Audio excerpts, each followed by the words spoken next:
আমার বাপটা আমাকে একদম বালের মতো একটা কাজে লাগিয়ে দিয়েছে। আবার বলে কিনা চেয়ার তৈরি করো, টেবিল তৈরি করো, বাল তৈরি করো। আমাকে খাওয়াতে পড়াতে পারবে না, সেটা কি মাকে ঠাপানোর টাইমে মনে ছিল না? তোর বালের মতো একটা বাড়িতে পয়দা হয়েছি আমি। জীবনটা একেবারে কয়লা কয়লা হয়ে গেল না ওরা আমার। এই শালা, এত সুন্দর মালটা কে রে? আগে তো কখনো দেখিনি। যাই যাই, বেশি দেরি না করে লাইনটা মারি একটু। যদি ভুল করে একটু আধটু পাত্তা দেয় তাহলে তো আমার ভাগ্য পুরো খুলে গেল না আমরা। ও সুন্দরী, দাঁড়াও দাঁড়াও। এত সকাল সকাল সেজে গুজে কোথায় চললে গো? গগন মুখার্জির কাঠের দোকানে যাচ্ছি। এত সুন্দর চেহারা নিয়ে গগনদার কাঠের দোকানে কি করতে? ও তো জানেই না যে আমি গগনের মেয়ে। একা একা কি বলছো তো না? আরে না না, কিছু না, আমি ওই একটা চেয়ার কিনতে যাচ্ছি গগনদার দোকানে। চলো তোরা চলো, আমিও যাই, তোমাকে চেয়ার আনতে সাহায্য করব। না হলে তোমার সুন্দর হাতে নোংরা লেগে যাবে। আমাকে নিয়ে এত চিন্তা তোমার? চলো তাহলে তুমি আমার সাথে। হ্যাঁ হ্যাঁ, চলো চলো, বেশি দেরি না করে চলো। এই নাও আমার হাতটা ধরো। মাল মনে হচ্ছে পটে গেছে।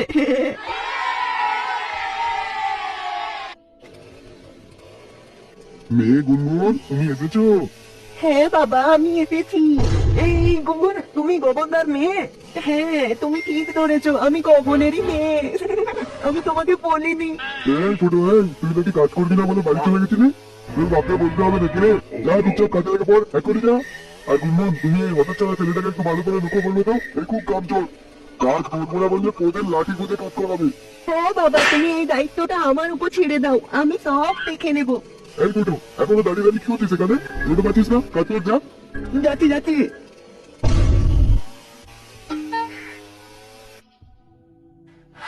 হ্যাঁ, আমি ফুটোকে যতই দেখি আমার ততই দেখতে ইচ্ছা করে। আর আমার নিচটা পুরো কিলা কিলা হয়ে যায়। কবে যে ফুটোর সাথে একটু লাগাবো, টপাটপ করবো, আমি সেই দিনের আর অপেক্ষা করতে পারছি না। ডাকি একটু ফুটোকে। ফুটো, একটু আমার কথা শোনো তো। কি যে একটুখানি দোকানের পেছনের দিকে চলো তো, আমার একটু দরকার আছে তোমার সাথে। সারাদিন ধরে কাজ করাচ্ছে, আবার এদিকে এসো ওদিকে এসো, দোকানের পেছনে এসো, গান মারাও, এই করো ওই করো, হেন করো তেন করো, দোনের মাথা করো আমার। কই গো, চলো। আছি আছি। আমাকে এখানে ডেকে নিয়ে এলে কেন? কি বলবে বলছিলে, বলো। হ্যাঁ, একটা কথা তো বলার আছে, কিন্তু কোথা থেকে শুরু করি? পা থেকে হোক, মাথা থেকে হোক, গাড় থেকে হোক, যেখান থেকে হোক শুরু করো না। হ্যাঁ, তো যেটা বলছিলাম, যে আমি তোমাকে খুবই বেশি ভালোবাসি গো সোনা।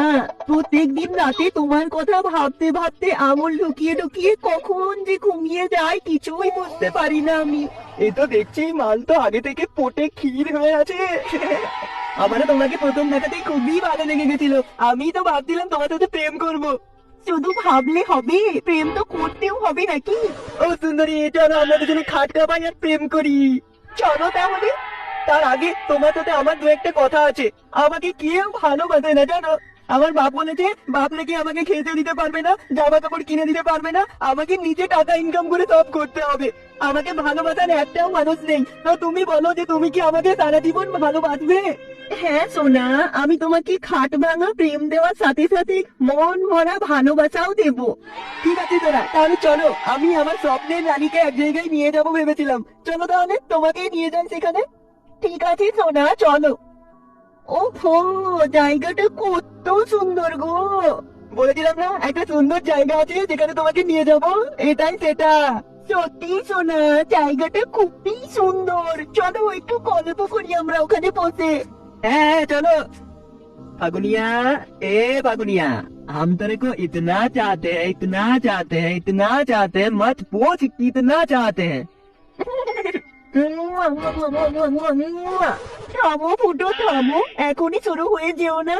নইলে আমার নিচ থেকে জল গড়িয়ে পুরো আমার জামা ভিজে যাবে। সেটাই তো চাইছো না। চলো তো না, এবার আমরা একটু বাড়ির দিকে যাই, নইলে আমার বাপ জেনে নিলে তোমার পুরো গাড় মেরে খাল খাল করে দিবে।